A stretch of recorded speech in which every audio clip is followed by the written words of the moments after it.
कल्याणीनगर अपघाताला 1 महिना पूर्ण होत असल्याच्या एक दिवस आधी मंगळवारी येरोड्यातील गोल्फ कोर्स चौकात मर्सिडीज बेंझ कार खाली सापडल्याने दुचाकी स्वाराचा मृत्यू झाला। ही घटना दुपारी 1 वाजण्याच्या सुमारास घडली। या प्रकरणी मर्सिडीज बेंझच्या चालकाला ताब्यात घेण्यात आलं असून येरोडा पोलीस ठाण्यात गुन्हा दाखल करण्याची प्रक्रिया सुरू आहे। केदार मोहन चव्हाण वय वर्ष 41 असं मृत्युमुखी पडलेल्या दुचाकी स्वाराचं नाव आहे।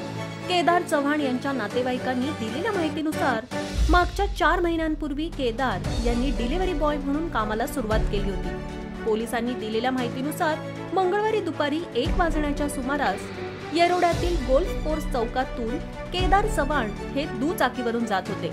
यावेळी दुचाकी स्लिप झाल्याने केदार चव्हाण रस्त्यावर पडले। याच वेळी पाठीमागून येणारी मर्सिडीज बेंझ गाडी त्यांच्या अंगावरून गेली।